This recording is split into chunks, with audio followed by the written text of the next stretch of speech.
Bonsoir et bienvenue à la bibliothèque des rêves.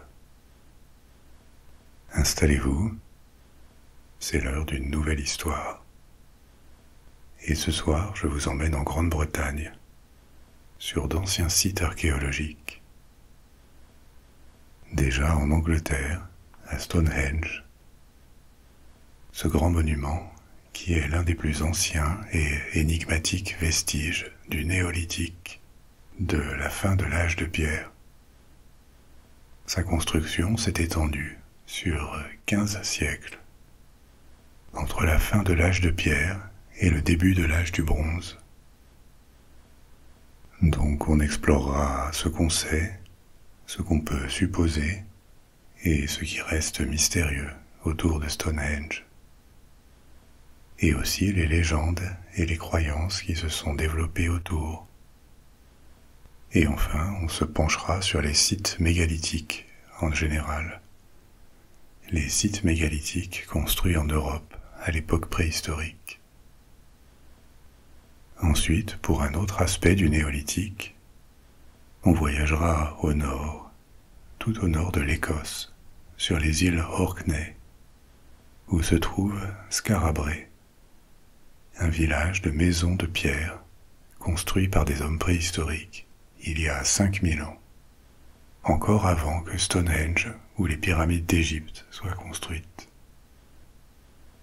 On a plein de choses à découvrir, alors installez-vous confortablement. Il y a probablement une tension qui s'est accumulée dans vos épaules. Relâchez-les lentement, ça ira déjà mieux. Et maintenant, faites de même avec vos bras et vos jambes. Si vous vous endormez dans l'heure qui vient, aucun problème, vous pourrez toujours revenir un autre jour. Tout ce que vous avez à faire, c'est vous laisser aller quand vous le désirez. Et vous pouvez aussi fermer les yeux. Mais juste après avoir évalué positivement cet épisode, ou la bibliothèque des rêves en général, ou vous être abonné, ou encore mieux, avoir commenté. Ça aide beaucoup. Et maintenant, commençons l'histoire de ce soir, qui débute dans la campagne anglaise, verdoyante et pittoresque. Vous savez à quoi ressemble Stonehenge? Un grand cercle de pierre taillé et dressé, ou plus exactement plusieurs cercles concentriques. Les pierres, les mégalithes, sont énormes. Elles mesurent autour de 4 mètres et elles pèsent environ 25 tonnes. Ce terme, mégalithe, ça vient du grec. Méga, c'est grand, large, et lithos, c'est la pierre. On va reparler de mégalithes parce qu'en Europe, ils sont souvent les vestiges les plus visibles du néolithique et de l'âge du bronze. Et il y en a vraiment beaucoup. On connaît des sites célèbres comme Stonehenge ou Carnac en Bretagne. Mais au total, on dénombre plus de 35 000 mégalithes en Europe, qui sont répandus de la Scandinavie au nord jusqu'à la Méditerranée au sud. Et Stonehenge n'est pas seulement un cercle de pierre. Le site est entouré d'autres structures, notamment des tombes anciennes qu'on appelle des tumulus. Ça aussi, on va en reparler. La compréhension de Stonehenge a énormément avancé au XXe siècle. Quand le monument a été construit? Par qui? Pourquoi?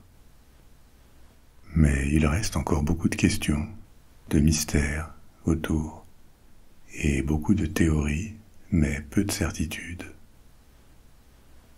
Est-ce que c'était un temple, un endroit pour accomplir des rites, des cérémonies, un observatoire astronomique?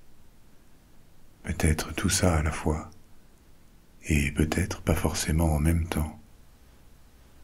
Parce qu'une fois disparu, ou oublié les constructeurs de Stonehenge, le site a continué à être utilisé, en particulier par les Celtes. Donc, prenons les choses dans l'ordre, et pour ça, il faut retourner à l'origine, quand Stonehenge a commencé à être construit, il y a environ 5000 ans, à peu près au moment où les premières civilisations prenaient forme en Mésopotamie, en Inde ou en Égypte. Mais ensuite, Stonehenge a été construit en plusieurs siècles et par différents peuples. Les tout premiers appartenaient sans doute à une ancienne culture qu'on appelle la culture de Windmill Hill, une culture du sud de l'Angleterre, autour de 3000 ans avant Jésus-Christ, qui avait un style de vie semi-nomadique. On était vers la fin du néolithique. Ils n'avaient pas de métallurgie encore, mais ils connaissaient l'agriculture, ils élevaient des troupeaux, et ils étaient partiellement sédentaires. Ils s'installaient quelque part, et ils y restaient des mois, ils cultivaient, mais ensuite ils déménageaient.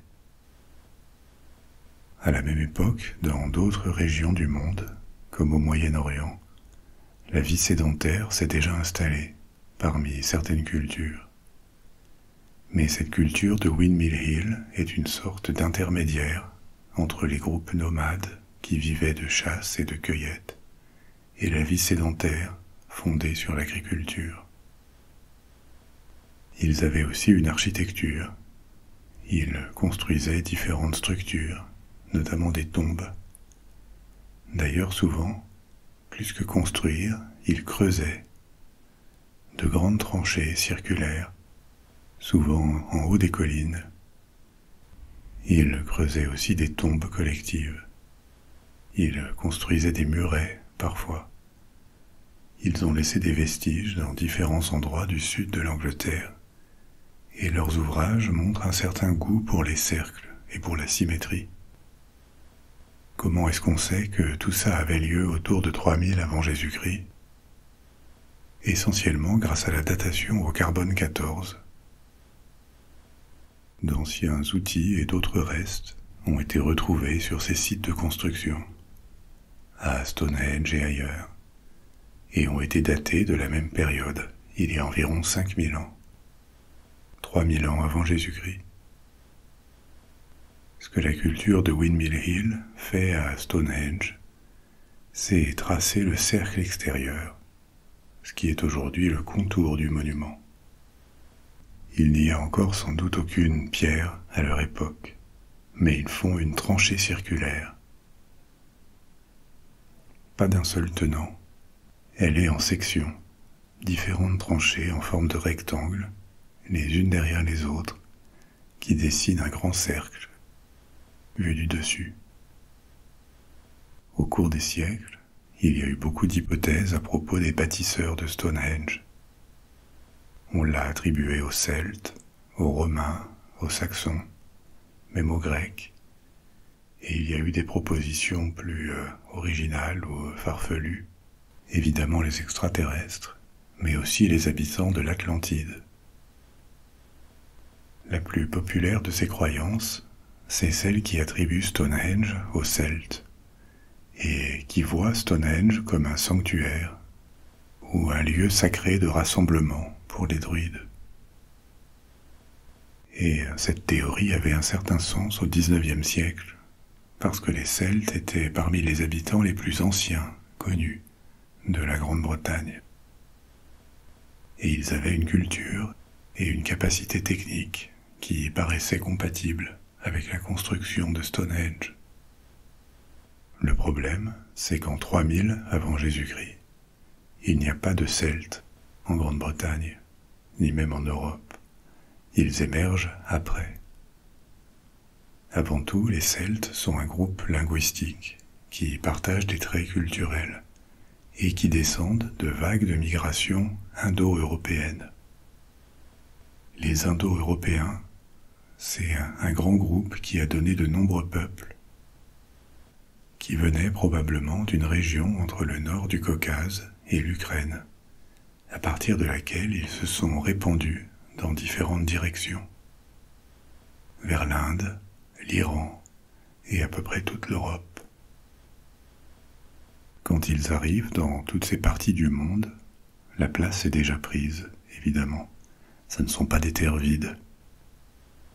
Soit ils se mélangent avec les locaux, soit ils les soumettent, soit ils vivent à côté.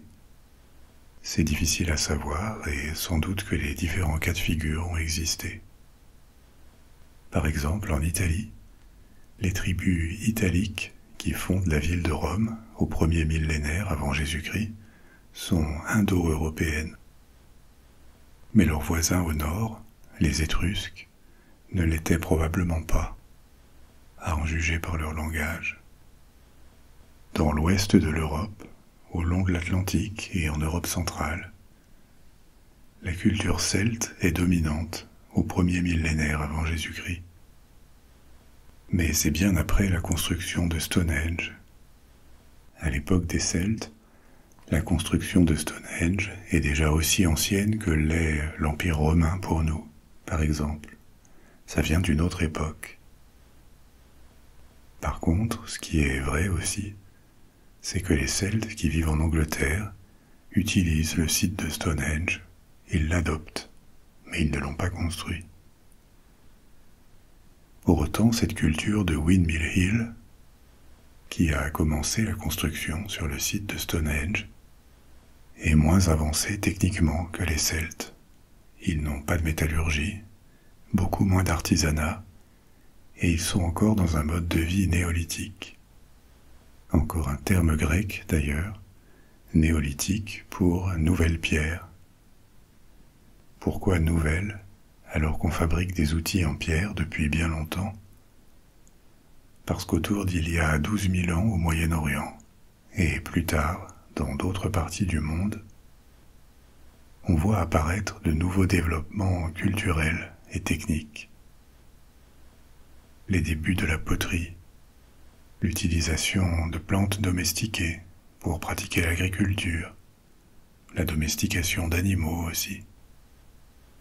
Et en même temps, les outils de pierre atteignent de nouveaux perfectionnements, ce qui justifie une période spécifique. L'âge de pierre, c'est un concept assez large, défini simplement comme l'époque où les humains font des outils avec la pierre comme matériel. Mais ces outils peuvent être très variés. Les tout premiers sont à peine différents de pierres naturelles, qui sont choisis pour leur forme. Et ensuite, au cours de milliers et de milliers d'années, les hommes préhistoriques produisent des outils de plus en plus précis et efficaces. Au néolithique, la phase ultime de cette évolution, après le paléo et le mésolithique, qui sont des périodes beaucoup plus longues, les outils de pierre se sont beaucoup diversifiés pour différents usages, pointes de flèches, les pointes de lance, des haches, des grattoirs, etc. Et ils sont plus tranchants, plus résistants et plus efficaces qu'avant. La seule façon de poursuivre l'amélioration technique des outils, ça sera le métal. Et c'est justement le remplacement de la pierre par le bronze qui marque la fin du néolithique, l'entrée dans l'âge du bronze. Donc le néolithique, c'est un stade de développement technique, plus qu'une période précise. L'époque néolithique dépend des endroits. En Europe du Nord, le néolithique dure jusque vers 1700 avant Jésus-Christ, bien après la Mésopotamie ou l'Égypte, qui sont déjà depuis longtemps dans l'âge du bronze, quand l'Europe fait sa transition. Et dans d'autres parties du monde, le néolithique dure jusqu'au contact avec les Européens, à la période moderne. Il rencontre des peuples isolés qui n'ont pas développé la métallurgie. Donc, pour en revenir à l'Angleterre préhistorique, la culture de Windmill Hill se déploie à la fin du néolithique. Mais l'absence de métal ne veut pas dire qu'on ne construit pas. D'ailleurs, la tradition de construction en pierre la plus ancienne au monde, qu'on connaisse, n'est pas issue des civilisations techniquement plus avancées du Moyen-Orient, de l'Inde ou de la Chine. Elle vient des cultures néolithiques et notamment d'Europe de l'Ouest. Et ça commence déjà au 5e et 4e millénaire avant Jésus-Christ. Il y a plus de 6000 ans, avec leurs premiers ouvrages en pierre. En Espagne, au Portugal, en France, et un peu plus tard dans les îles britanniques et en Scandinavie, on construit des tombes qu'on appelle des tumulus, de différentes tailles. Beaucoup sont rectangulaires, on les appelle tumulus allongés. Comme je vous le disais au début, Stonehenge n'est pas isolé, au milieu de la campagne. La zone où elle est construite a été peuplée depuis des milliers d'années, et le monument est entouré de la plus grande concentration de tumulus en Grande-Bretagne. Alors, qu'est-ce que c'est qu'un tumulus exactement? On en trouve dans différentes parties du monde, pas seulement en Europe. Donc il semble que ce soit un type de monument qui tende à apparaître assez spontanément dans les sociétés néolithiques, peut-être en raison de sa simplicité. Un tumulus est une sorte de petite colline, une motte de terre et de pierre, qu'on érige souvent au-dessus d'une tombe ou de plusieurs tombes, mais pas toujours. En Europe, on trouve de nombreux tumulus dits allongés, comme je vous le disais, qui sont de forme rectangulaire. Il y en a des milliers qui ont été fouillés. Et ils contiennent une ou plusieurs chambres à l'intérieur. Ces chambres peuvent être creusées dans le sol, ou parfois construites en pierre au-dessus du sol, et ensuite on couvre tout avec de la terre. La construction de ces monuments révèle un certain degré d'organisation sociale, parce que pour les ériger, il faut la collaboration de plusieurs individus, peut-être des dizaines, sur une période relativement longue. Il faut planifier, et chaque tumulus représente un investissement en temps et en ressources, pour un résultat qui n'est pas directement utile à la survie. Donc on a affaire à des groupes, des sociétés, qui peuvent se projeter un peu au-delà de cette survie quotidienne. En dehors de la terre, on utilise comme matériaux la pierre et le bois, apparemment en fonction de leur disponibilité. Je vous disais que les tumulus pouvaient être construits sur des tombes, mais que parfois non, il n'y avait pas de tombe à l'intérieur ou en dessous. Les experts s'interrogent encore sur leur fonction. Une théorie, c'est qu'il s'agit de sites religieux, peut-être consacrés à la vénération des ancêtres. Une autre, c'est qu'il pourrait s'agir de marqueurs territoriaux, comme des bornes frontières, pour indiquer un territoire, parce qu'on les voit apparaître dans les sociétés qui sont en transition entre la vie nomade et la vie sédentaire. Et peut-être que ça amène le besoin de délimiter des territoires de façon précise. Mais comme je vous le disais aussi, beaucoup de tumulus servent de tombe pour une ou plusieurs personnes. Sans doute des personnes d'une certaine importance, ce qui là aussi suggère autre chose, une organisation sociale hiérarchisée dans les sociétés qui les construisent. Mais tout ça ne sont que des suppositions. On trouve les tumulus allongés dans différents types d'environnements, certains dans des zones boisées, où ils étaient donc cachés, invisibles, et ça en met un coup à la théorie selon laquelle on en faisait des bornes frontières, alors que d'autres sont bien visibles sur des collines, au sommet, ce qui au contraire aurait plutôt été dans le sens de cette théorie. Donc, comme vous voyez, leur fonction reste mystérieuse, qu'il y en ait eu une ou plusieurs. Beaucoup de tumulus utilisent de très grands blocs de pierre, des mégalithes, sans mortier. Ils sont empilés. Et quand c'est le cas, on parle de structures mégalithiques. Et là encore, c'est intéressant de regarder différents types de structures mégalithiques en Europe.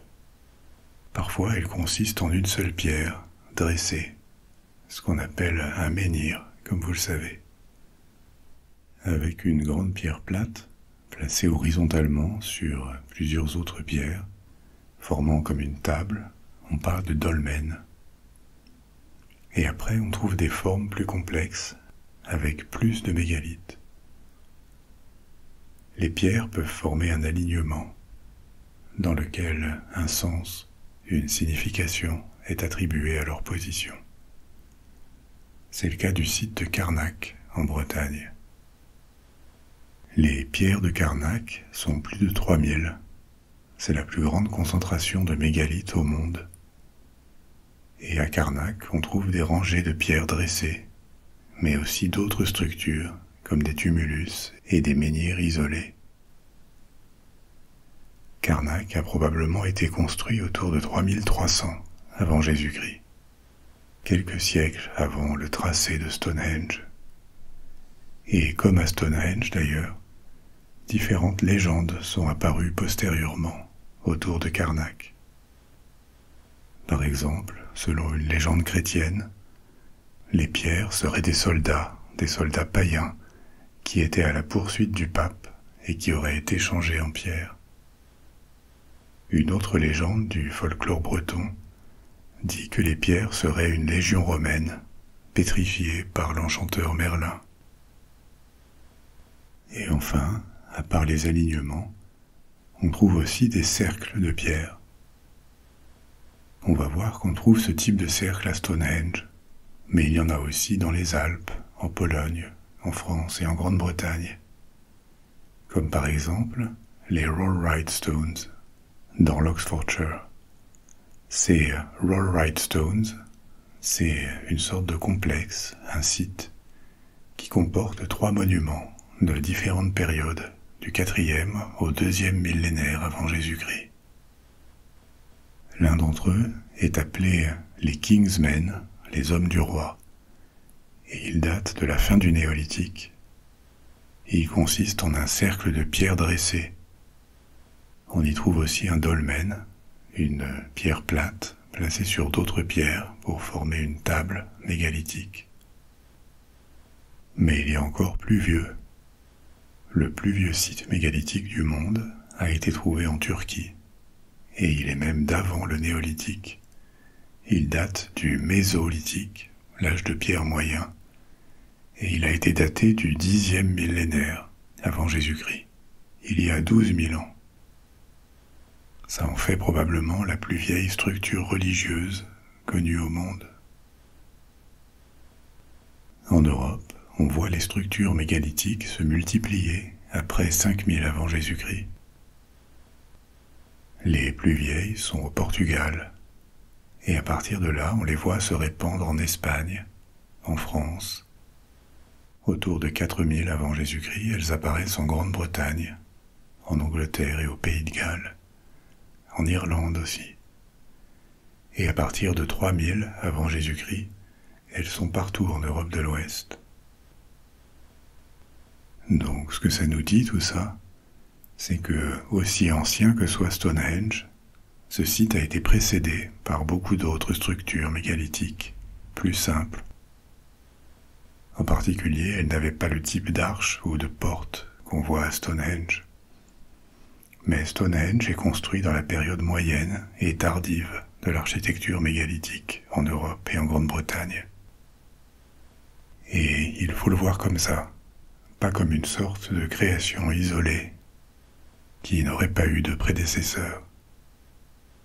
Et la création d'autres monuments autour du site de Stonehenge commence aussi avant. Les premières traces d'occupation datent du Mésolithique, de 8000 avant Jésus-Christ. Et à 1,5 km de Stonehenge, il y a une source appelée Bleakmead. Elle a 2 particularités.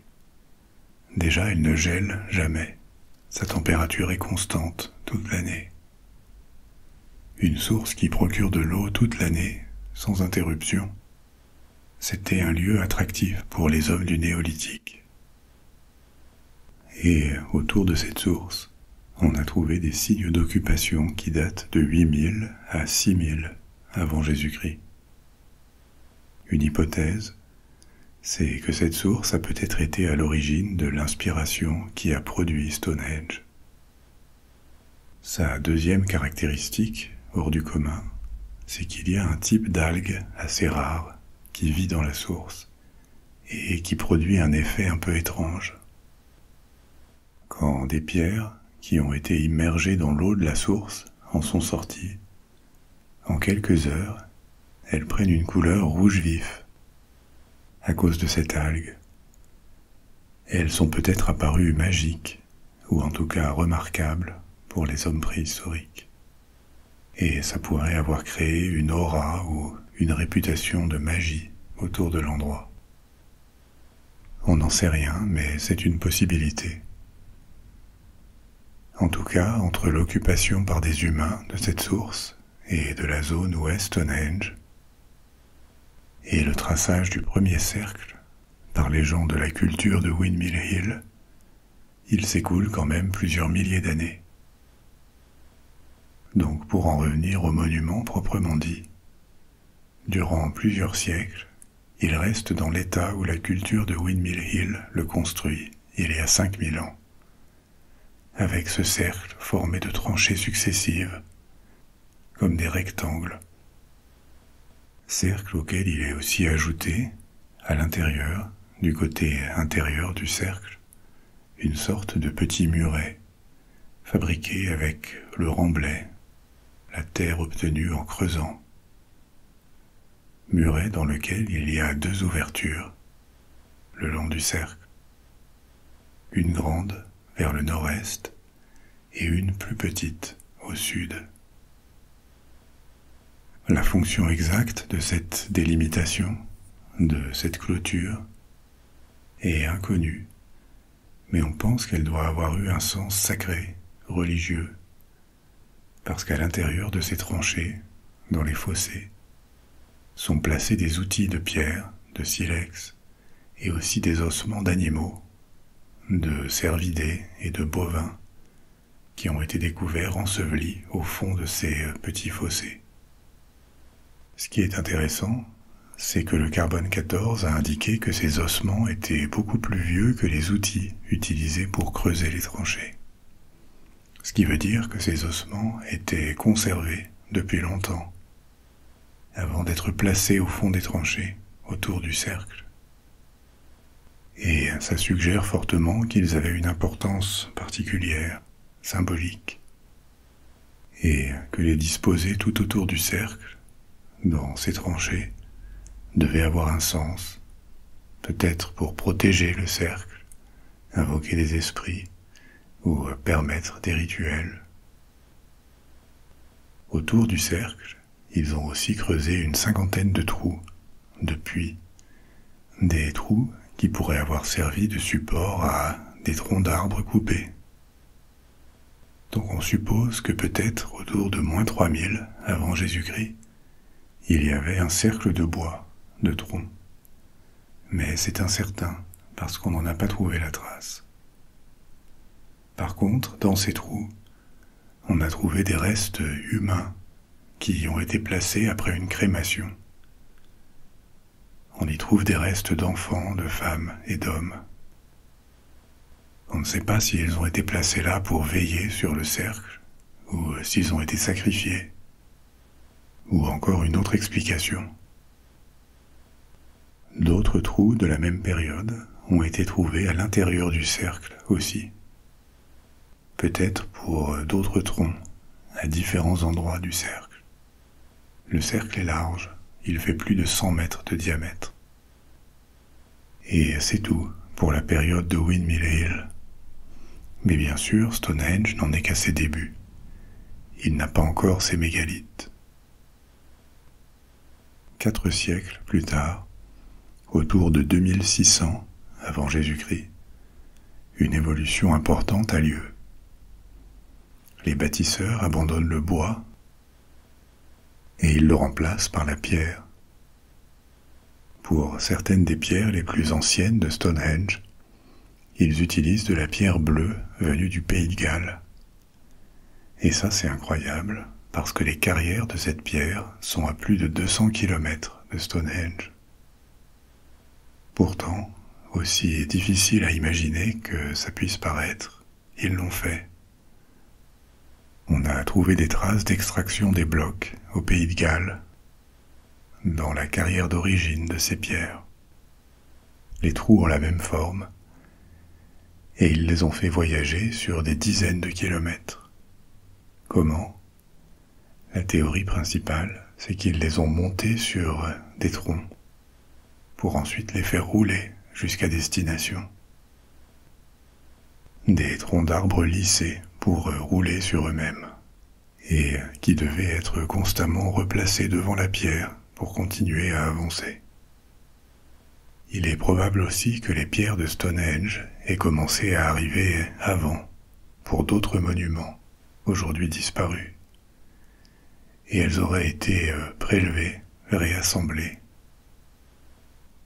Mais quoi qu'il en soit, le transport de ces pierres, c'est un exploit qui a dû nécessiter énormément d'énergie et de détermination, même si ça s'est fait sur une longue période. À cette même époque, vers 2600 avant Jésus-Christ, le cercle qui existe depuis des siècles est modifié. L'entrée nord-est, la plus grande des deux, est agrandie encore pour être alignée avec la direction du soleil levant du solstice d'été, le jour le plus long de l'année, et celle du soleil couchant au solstice d'hiver. Cet élément calendaire indique qu'il y a une dimension astronomique à Stonehenge, que c'est un monument conçu en relation au monde, à la terre, au ciel, pas un monument centré sur lui-même. Une pierre de cette période, hors du cercle, qu'on appelle la Hill Stone, et qui est vraiment impressionnante. Elle fait 35 tonnes, et elle s'élève à 4,70 m au-dessus du sol, c'est-à-dire presque une maison avec un étage. Cette pierre, justement, invite à considérer ce cercle de pierre de Stonehenge, qui est ce à quoi on pense comme faisant partie d'un ensemble beaucoup plus étendu. Elle se dresse dans ce qu'on appelle l'avenue de Stonehenge, une route de presque 3 km qui connecte l'entrée du cercle avec la rivière la plus proche, la rivière Avon. Cette avenue est aussi tracée à la même époque, 2600 avant Jésus-Christ.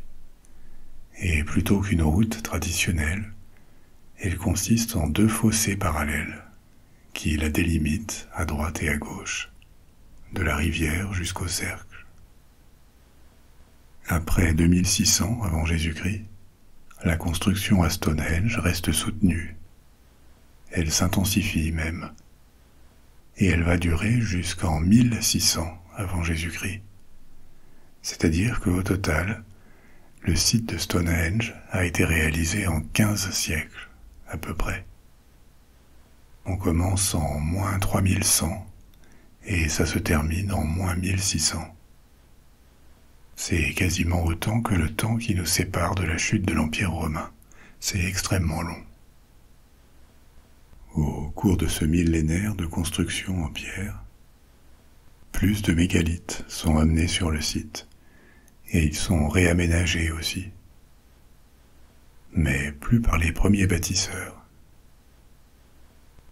Vous vous souvenez de cette culture de Windmill Hill, qui a tracé le premier cercle, avec des fossés, et creusé ces trous, peut-être pour des troncs. Leurs traces culturelles se perdent au 3e millénaire avant Jésus-Christ. Ils évoluent sans doute, mais on sait aussi que d'autres arrivent du continent. En tout cas, autour de 2000 avant Jésus-Christ, les habitants de la zone relèvent maintenant de ce qu'on appelle la culture campaniforme. Qu'est-ce que c'est ? Cette culture campaniforme se développe au troisième millénaire en Europe et en Afrique du Nord. On l'appelle campaniforme parce qu'elle produit des récipients, des gobelets en poterie, en céramique, en forme de cloche. Objets qu'on retrouve dans les sépultures en grand nombre. Et cette culture campaniforme arrive du continent en Grande-Bretagne. Les sociétés campaniformes semblent prêter plus d'attention à leurs morts. Au lieu d'avoir de grandes tombes collectives, ils privilégient plutôt les tombes individuelles. Ils construisent aussi beaucoup de tumulus, et selon les archéologues et préhistoriens, leur structure sociale apparaît plus complexe que leurs prédécesseurs. On voit qu'ils ont aussi une connaissance empirique des mathématiques, en tout cas ils font des calculs, et on pense qu'ils adorent le soleil. Selon beaucoup d'archéologues, ce sont eux qui vont aligner Stonehenge avec les solstices, en modifiant cette ouverture du cercle créée par la culture de Windmill Hill. Les campaniformes sont à la jonction du néolithique et de l'âge du bronze. On les voit introduire des objets métalliques, même si la plupart de leurs outils restent en pierre. Maintenant, comme pour leurs prédécesseurs, campaniforme, ça n'est pas un peuple. C'est un profil technique et culturel, partagé sans doute par de nombreuses tribus, avec des variations culturelles entre elles. Et finalement, après la culture campaniforme, la dernière culture qui mettra la main à la construction de Stonehenge, au deuxième millénaire avant Jésus-Christ, c'est la culture du Wessex, la culture archéologique qui prédomine dans le centre et le sud de l'Angleterre, au début et au milieu de l'âge du bronze. Pour situer les choses, la fin de la construction de Stonehenge, c'est en même temps que le début du Nouvel Empire en Égypte, et 800 ans avant la fondation de Rome, et aussi de nombreux siècles avant l'introduction de l'écriture ou de véritables villes en Europe. Mais cette dernière culture, celle du Wessex, est à certains égards nettement plus avancée que les campaniformes. Elle pratique le commerce, la métallurgie du bronze est bien maîtrisée, et on voit, avec la quantité d'objets qu'ils produisent, avec leur artisanat, que le niveau de vie s'est amélioré. La culture matérielle est plus riche. Et donc on pense que ce sont ces peuples de la culture du Wessex qui donnent la touche finale à Stonehenge. Donc retournons à sa construction et à sa fonction. La partie la plus célèbre du site, celle qu'on voit toujours en photo et à laquelle on le reconnaît, c'est cet anneau de pierre dressé, surmonté de linteaux, comme des portes. Cette partie est érigée au milieu du troisième millénaire, par la culture campaniforme, avec ses mégalithes dressés, qui pèsent 25 tonnes chacun. Ces pierres-là ne viennent pas d'aussi loin, pas du pays de Galles, mais d'une carrière qui est à 40 km au nord de Stonehenge. Les linteaux, les pierres horizontales, ne sont pas placés au hasard au-dessus des piliers. Au contraire, ils sont ajustés les uns aux autres, avec une méthode qu'on appelle l'assemblage à rainure et languette, ou à tenon et mortaise. C'est le système qu'on utilise en général pour les planchers, par exemple. Pour unir deux planches, elles sont souvent faites avec d'un côté une excroissance, une languette, et de l'autre une rainure dans laquelle la même excroissance, la même languette peut rentrer. Ce même système est utilisé à Stonehenge, et les pierres des linteaux sont aussi légèrement incurvées, pour que le cercle soit parfait, et non pas une suite de rectangles. Derrière la simplicité de la forme, il y a une réflexion technique et esthétique évidente. À l'intérieur du cercle se tiennent des structures encore plus grandes. 5 portes, 5 arches de pierre, faites de piliers et d'un linteau. Elles sont placées pour former une sorte de fer à cheval, dont la partie ouverte est orientée vers l'entrée. Mais comme je vous le disais, le monument a eu d'autres apparences avant de prendre celle qu'on lui connaît aujourd'hui. On sait que les blocs ont été réutilisés, que la vision de ce qu'ils devaient être a changé, mais on ignore comment elles étaient disposées avant. Vers 2000 avant Jésus-Christ, on pense que l'anneau formé par des arches, qui fait 33 mètres de diamètre, est totalement construit, et aussi les 5 arches plus hautes qui sont situées à l'intérieur du cercle, à l'intérieur de l'anneau.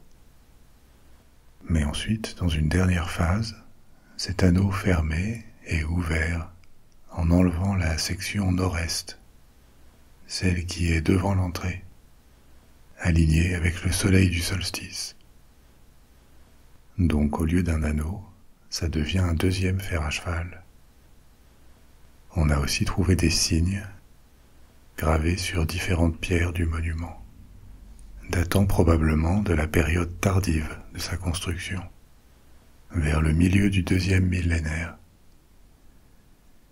Et après, apparemment, plus aucun changement. Les pierres ne sont plus réaménagées, et on n'en amène plus d'autres. Mais Stonehenge reste. Sa fonction, ou les fonctions qu'il a eues depuis le 3e millénaire, sont oubliées, et de nouveaux arrivants le découvrent. Les Celtes au 1er millénaire, comme on l'a vu. Ensuite, les Romains, des tribus germaniques comme les Saxons, les Normands au Moyen Âge.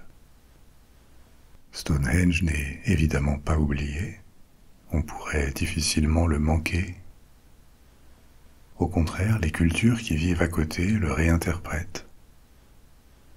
De ces différents constructeurs, de la culture de Windmill Hill à celle du Wessex, aucun n'avait d'écriture, et on n'a aucun document, aucun témoignage qui éclaire sur la fonction de Stonehenge. Mais bien sûr, pour ceux qui le découvrent, de l'Antiquité au Moyen Âge, le monument est vraiment impressionnant avec ses mégalithes. Pour les Celtes, qui n'ont pas de système d'écriture non plus, et s'installent bien après la construction, on pense que Stonehenge apparaît comme un vestige laissé par les dieux ou offert par eux. Les Celtes n'ont jamais développé une architecture monumentale dans le même style, même si à plein d'égards, ils sont techniquement plus avancés que tous leurs prédécesseurs en Grande-Bretagne et en Irlande. Mais ils ne s'intéressent jamais à l'architecture monumentale en pierre. L'idée que les Celtes et les Druides aient été les bâtisseurs de Stonehenge, c'est quelque chose qui apparaît à la période moderne. Au départ, c'est juste une hypothèse, faite par les érudits qui étudient le monument au XVIIe ou au XVIIIe siècle. Et l'idée se popularise avant d'être démentie bien plus tard par les tests au carbone 14 et les découvertes sur les cultures antérieures aux Celtes en Grande-Bretagne. Malgré tout, l'idée de l'association avec les Celtes n'est pas totalement fausse. Ils ne construisent pas Stonehenge, mais ils l'utilisent, au moins occasionnellement. En général, les rituels des druides ont plutôt lieu dans les forêts et les marécages, à ce qu'on en sait, même si ça reste un domaine assez mal connu. D'autres traces de la période celte trouvées à Stonehenge laissent quand même penser que le cercle de pierre est utilisé pour des rituels dont la nature est inconnue, peut-être des sacrifices peut-être des cérémonies pour célébrer les solstices ou les équinoxes. Aujourd'hui, en tout cas, il y a une nouvelle religion néo-païenne, les druides modernes. C'est une réinvention, et ses adeptes se réunissent à Stonehenge, justement au solstice d'été, chaque année. Après les Celtes, des légendes et tout un folklore se forment autour de Stonehenge. Il y a un livre de légendes, l'histoire des rois de Bretagne, qui date du XIIe siècle et qui n'est pas vraiment un livre d'histoire, contrairement à ce que son titre pourrait laisser penser. Il se présente comme un livre d'histoire, mais en fait il rapporte des mythes, notamment une bonne partie des mythes du roi Arthur, qu'on connaît encore aujourd'hui, en sont issus. Le mythe arthurien, la table ronde, tout ça c'est une élaboration qui est faite au Moyen-Âge, sans doute à partir d'une tradition orale qui existait avant. Et donc dans ce livre, l'auteur attribue la création de Stonehenge à Merlin l'Enchanteur. Avant ça, il y a une légende saxonne qui dit que Stonehenge est bâti au 5e siècle après Jésus-Christ, vers le début de la domination saxonne en Angleterre, bâti par un roi saxon. Il l'aurait construit pour montrer ses remords, parce que sur le site où se situe Stonehenge, il aurait convié ses ennemis à un festin pour parler de paix, en leur promettant la sécurité bien sûr. Mais alors que ses ennemis se seraient retrouvés sans défense, il aurait trahi sa promesse et ordonné à ses hommes de tirer les armes qu'ils avaient cachées et de massacrer ses ennemis. Le premier intérêt scientifique qu'on voit apparaître autour de Stonehenge pour l'étudier et retracer son histoire, c'est au XVIIe siècle. C'est aussi le moment où l'association avec les Celtes et les druides va apparaître, comme je vous le disais. Mais du XVIIe au XIXe siècle, on ne fait pas beaucoup de progrès. Les percées autour de Stonehenge datent du XXe siècle, notamment grâce à des campagnes de fouilles et à la datation au carbone 14, qui n'existait pas avant. C'est en étudiant minutieusement le site et en datant les éléments que l'histoire de sa construction, très longue, beaucoup plus longue qu'attendue, va commencer à émerger. Ces restes étudiés, ces vestiges, ce sont des ossements, des outils, du charbon de bois, des restes humains de différentes périodes. En particulier, on trouve en 1978, sur le site, un corps qui a été appelé l'archer de Stonehenge. Archer parce qu'il y aurait été enterré avec des pointes de flèches en silex. Il est mort autour de 2300 avant Jésus-Christ, à une époque de construction active sur le site. En fait, il est possible que, plutôt que d'être un archer, il ait été criblé de flèches, parce qu'on retrouve les pointes au milieu des ossements. En tout cas, il est enterré sur place. Est-ce qu'il est un condamné qu'on a sacrifié, un guerrier qu'on honore en l'enterrant à Stonehenge après qu'il soit tombé au combat? On l'ignore. Mais ça nous ramène à la question de la fonction du monument. À quoi servait Stonehenge pour les différentes cultures qui y ont travaillé? On a des indices. L'alignement avec le soleil du solstice, la vocation apparemment sacrée ou funéraire du site, avec les ossements animaux et humains qui y sont enterrés. Mais rien de tout ça n'est très précis. Il y a toujours le risque de plaquer sur ces informations des schémas mentaux anachroniques qui sont les nôtres. Et donc plusieurs théories coexistent, à propos de ce qu'était Stonehenge. Alors passons les principales en revue. Déjà, il y a eu différentes hypothèses qu'on pourrait appeler surnaturelles ou extraterrestres. Souvent, elles partent de l'idée que les pierres étaient trop lourdes et viennent de trop loin pour que des sociétés néolithiques ou de l'âge du bronze les aient amenées et ordonnées sur le site. Donc, elles auraient été déplacées soit par des moyens surnaturels, soit à l'aide d'une technologie très avancée.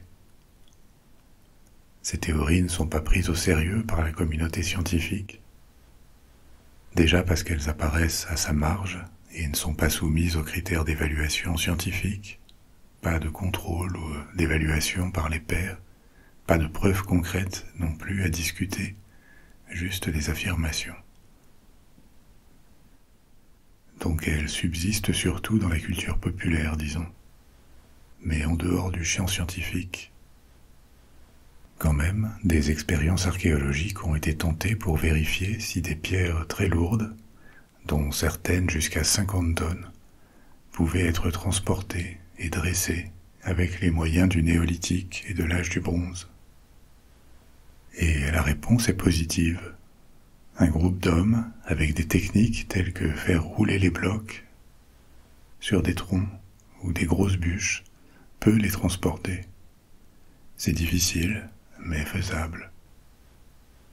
Une autre théorie sur le transport des pierres qui a émergé, une autre technique possible, ça pourrait être sur une sorte de traîneau, avançant sur un chemin qu'on lubrifie avec de la graisse animale. Et ça peut marcher aussi. Donc oui, la construction de Stonehenge reste un exploit. Mais c'est comme pour les pyramides d'Égypte. On n'a pas besoin d'inventer des aliens ou de la magie pour l'expliquer. Ça n'est pas si mystérieux que ça.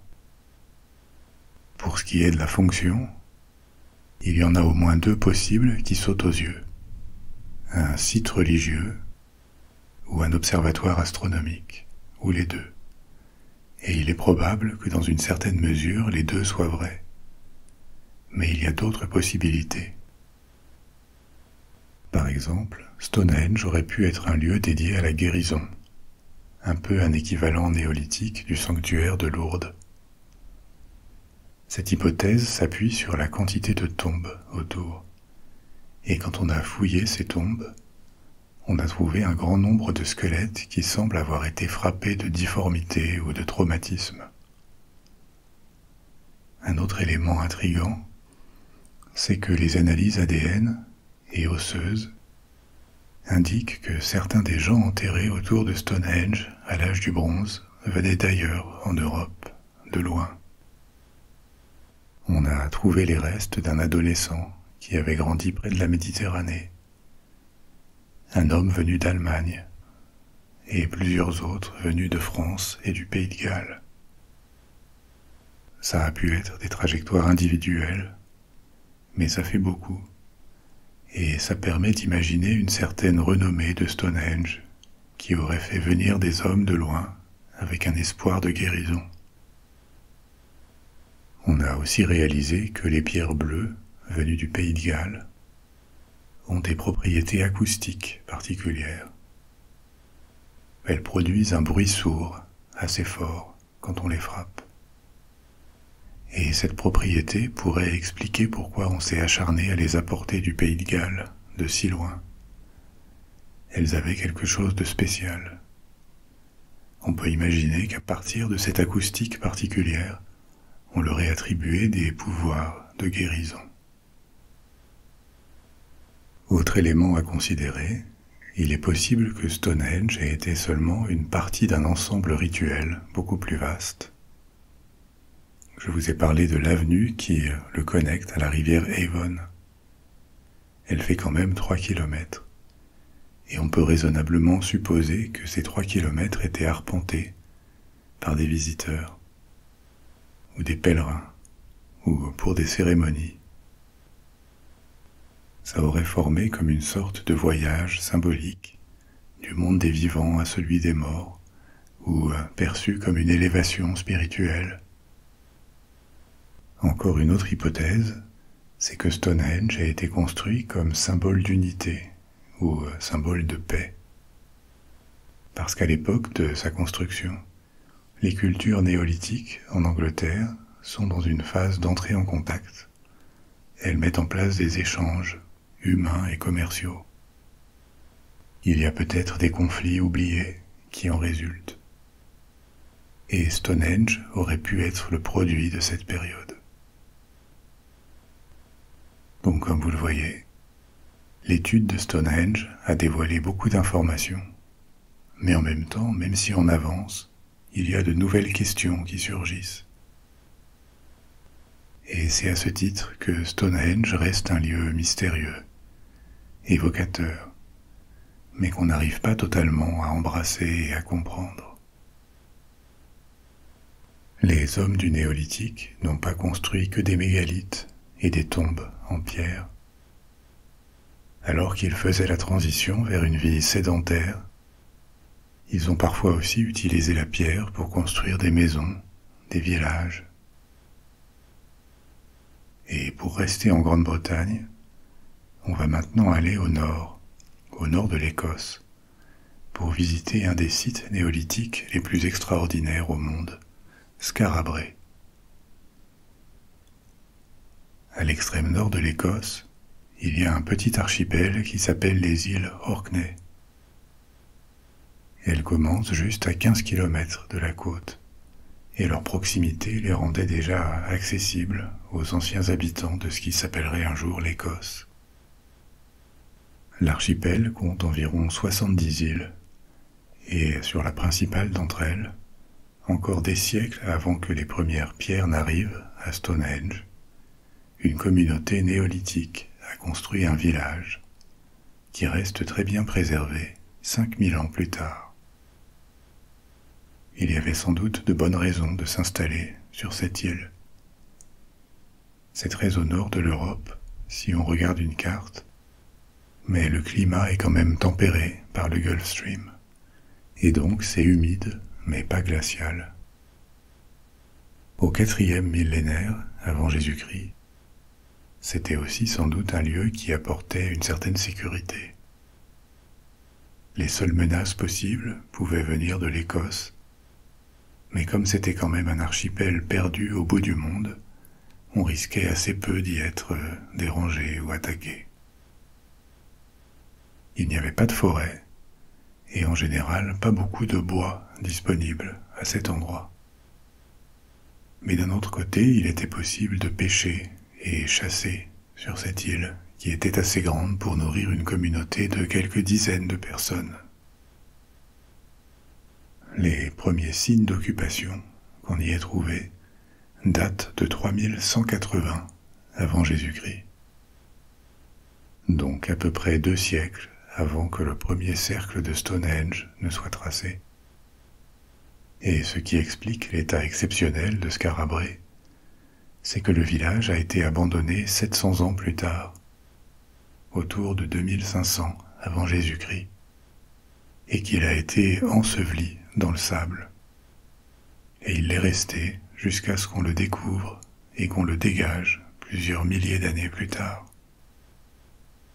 C'est pour ça que, à petite échelle, on l'a comparé à Pompéi.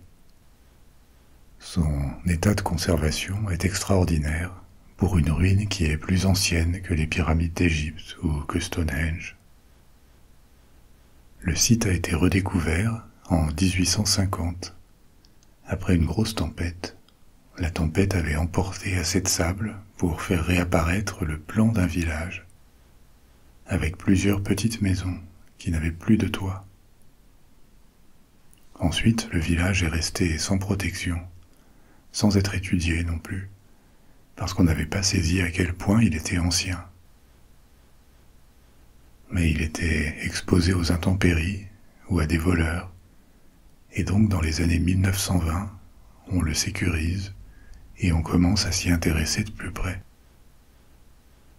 Au départ, en pensant avoir affaire à un village du 1er millénaire avant Jésus-Christ, comme il y en a d'autres en Grande-Bretagne, des villages celtes,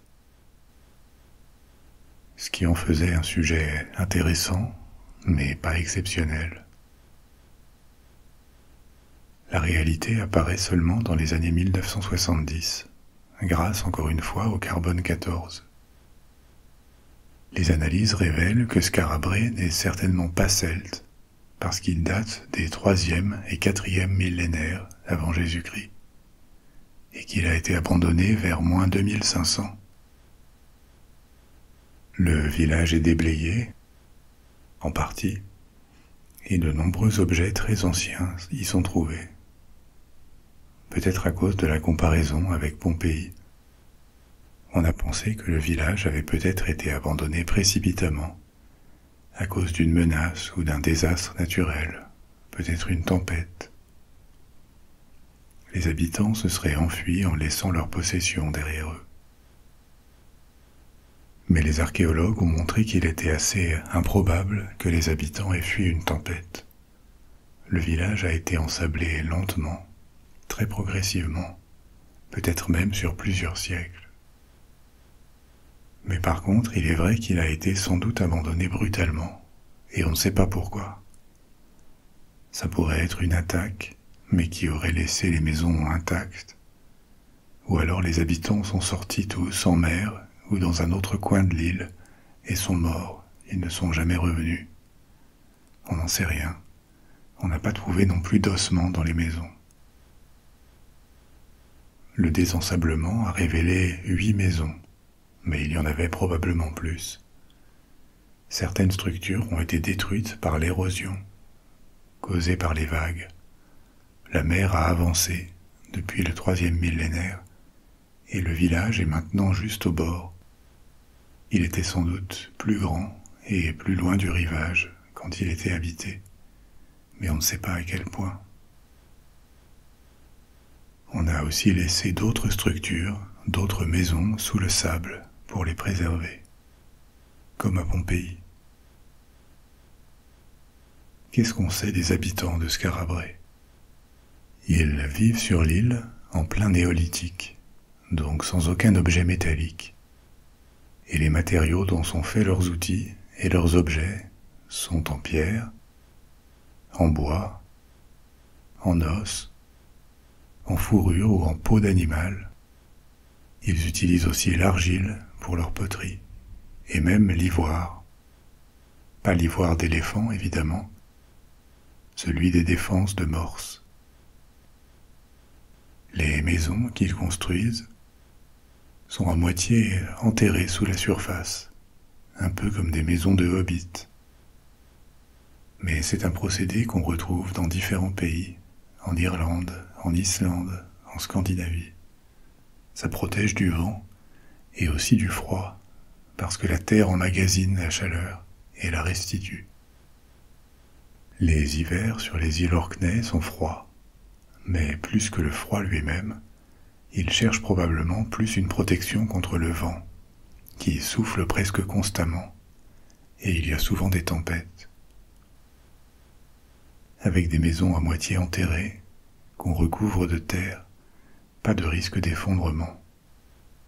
Il y a aussi moins de pertes thermiques, mais l'inconvénient c'est que s'il n'y a pas de fenêtres, elles peuvent être très sombres.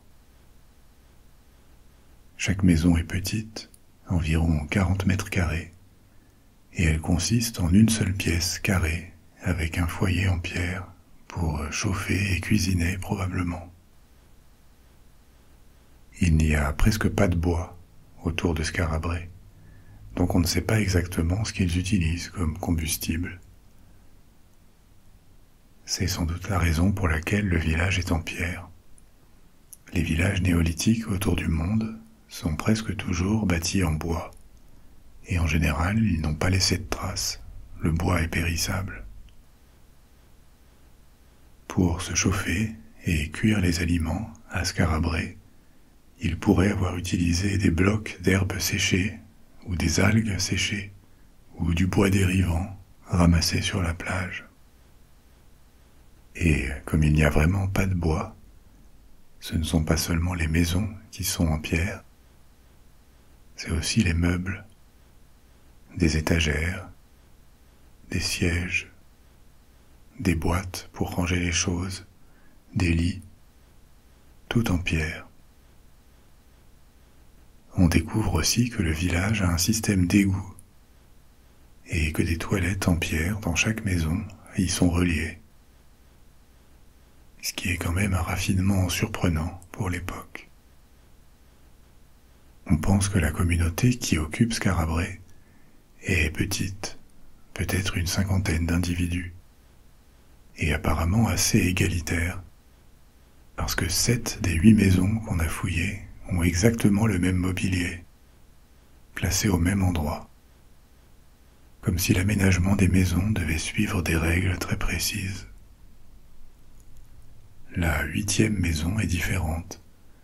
Elle n'a pas de boîte en pierre de rangement, mais par contre, on y trouve beaucoup de fragments d'os et de silex, ce qui laisse penser que c'était un atelier, un endroit où la communauté fabriquait des outils et d'autres objets.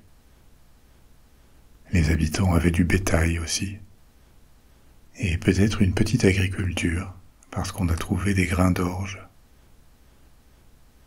Les fouilles indiquent aussi, et sans surprise, qu'ils mangeaient beaucoup de poissons et de fruits de mer. Et une autre découverte, c'est l'existence d'une recherche esthétique ou symbolique dans leur cadre de vie. Il y a des ornements sur les objets, des symboles gravés dans la pierre des linteaux, des symboles qui ressemblent à des runes. Sans doute pas une écriture, ça paraît plus simple que ça, mais ça indique un degré de conceptualisation et un souci esthétique, confirmé par de nombreux ornements en os, des perles, des épingles, et il est probable aussi qu'ils peignaient leur corps, une tradition qui était très répandue en Grande-Bretagne jusqu'à la conquête romaine. Ils auraient utilisé de l'ocre rouge qu'on a trouvé sous forme de blocs dans le village. La vie à Skarabrae était probablement assez dure et monotone comparée à nos standards modernes. Mais pour le néolithique, ça semble avoir été un lieu plutôt confortable et vivable.